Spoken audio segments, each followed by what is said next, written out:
Welcome back, CT Sports. Now, we promised he'd be here, and he's here. This is his night, and he just show up.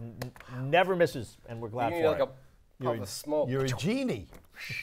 Yeah. All right, let's grant some wishes then. Sean Patrick Bowley from Game Time CT talking a little high school football.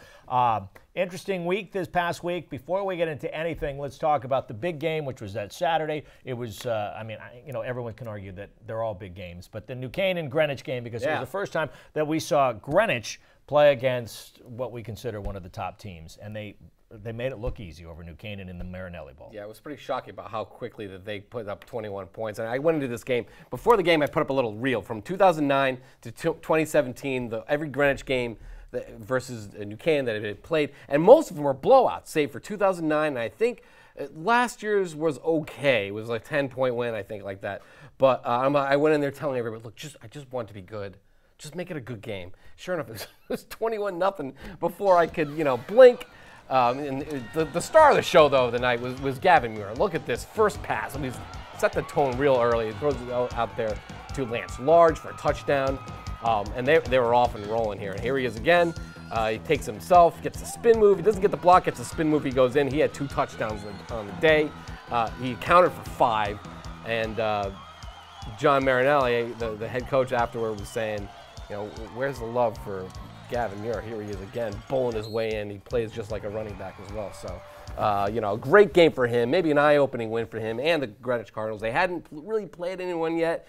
And, a lot of us have been giving them their #1 votes. And I was one of them, and we have a bunch of guys. I'm one of them. Yep. Yeah, and this was their big moment, and passed with flying colors. Goes right into the belly of the beast. Very emotional week for Lou and John.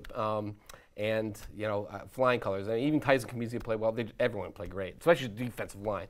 They were in the backfield constantly and gave Drew Pine all sorts of trouble. Yeah, and they moved a little bit closer, as we'll get to in a minute. Only of 10 Darien in the top 10. Yeah, so go ahead and check it out. This is, I think we had it set up the other way. If you guys could flop it and show us 1 through 5, since we started with Greenwich, sure. We'll just go with it that way. So 1 through 5, you have Darien #1 still. Darien has played a tougher schedule up to this point, and so they're #1. But then you have Greenwich, and then look, everything pretty much stays the same in the top 5 because Shelton was idle. Shelton was idle. Han was idle. It was an SEC idle week, SEC, SWC, ECC. So the FCI kind of took center stages. We had 2 big games. Darien had a little bit of trouble with Staples. I mean, it was only 3-0, and that was just by a whisker. Staples kind of, with the undefeated Staples, they went in there and actually, gave them a tough game. The defense played well. The defensive line, big. I didn't realize how big it was. The defensive line played well. The secondary was lights out. I mean, Darien did a lot to help hurt itself. The passes might not have been crisp, but Staples was right there. Kevin Raybacks and Jake Thaw and some of all the other guys in the secondary really impressed me with that. The defense, the offense, though, couldn't get it together against one of the best defenses in the state. I want to bring up another game. I don't even know if we have the highlights here ready to go, but St. Joe's comes up with what turned out to be, I thought Ridgefield would give them a better game, and St. Joe's just rolled them. I mean, I said, I'm gonna go to a game, and then I'm gonna get there. By the time I got there, it was like 26-0 already. Yeah. And St. Joseph is either as good as we all thought, or Richfield's not as good as some of us thought. I think it's a little combination of both. Richfield obviously being a rebuilt team, and I think their day is coming down the road. But look, David Summers, Will Diamantis, Bike, the receivers, they're just a well-oiled machine offensively if you give them a chance. And here comes Jaden Sheridan right up the gut. You can always pop that in there when you're trying to defend Summers in the quarterback. So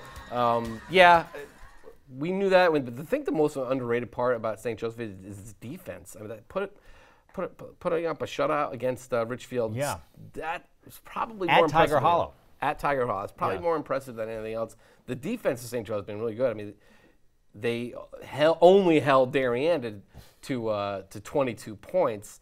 But I think a lot of that was St. Joe offense shooting itself in the foot after going up in that game. So yeah, we all know St. Joe's is going to be good. Unfortunately, we're not going to really see them play anybody until they get to the Class M tournament. So they'll be fine. Hoping that Phil Passmay comes back in time for the postseason. He broke his shoulder before the Darien game, so that kind of hurt them there. Yeah, so a lot of the top 5 had the week off, and so let's take a look at the bottom 5, or the second 5, I should say, in the top 10. And boy, I tell you what, you start with East Hartford. Well, you could talk about their game. They took on Hull, and they were trailing by a couple of scores at the half, and came storming back to win that game. And then Southington with that huge matchup right in the middle of the state at New Britain.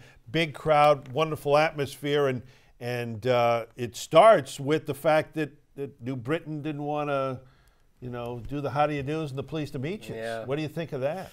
Yeah, we talked about this on our GameTimeCT football I saw that. podcast. Pete didn't have any problem with it. Pete had no problem with it, and I originally, when I first saw that, I rolled my eyes on Twitter, and I saw that early in the year against St. Thomas More. I'm conflicted. Part of me is like, guys, just shake the hand. Oh my God, do we really need all this stuff?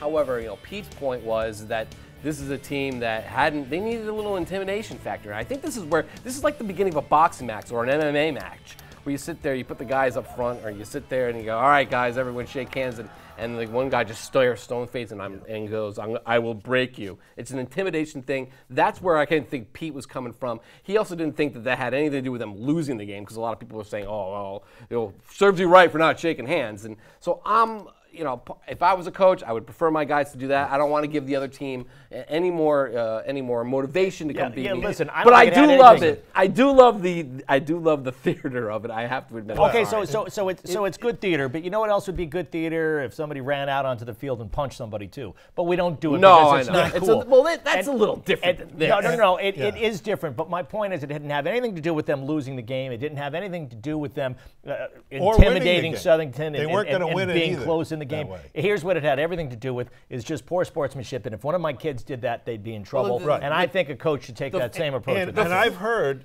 through sources they've done it all year. They don't shake hands. Yeah. Well, that's what I've heard. They play with a chip on their shoulder. Well, no. They play with poor sportsmanship. They're not professional. Well, hold on. Time out. They're not pros. Time out.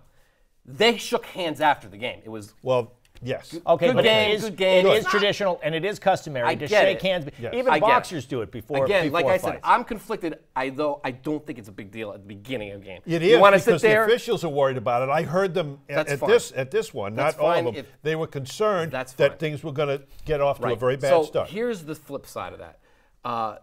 If you don't do that, now you start getting some sore feelings across the field. And we had a fight at a game.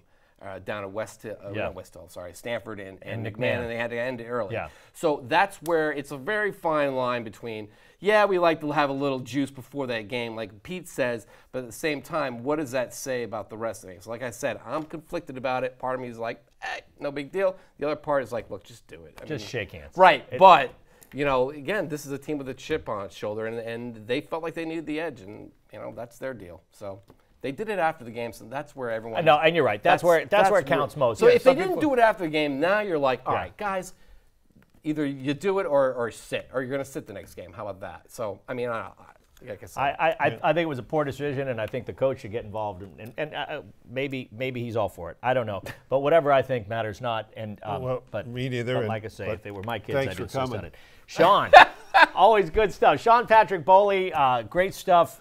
In GameTimeCT, New Haven Register, and all the Hearst papers, you guys own the state.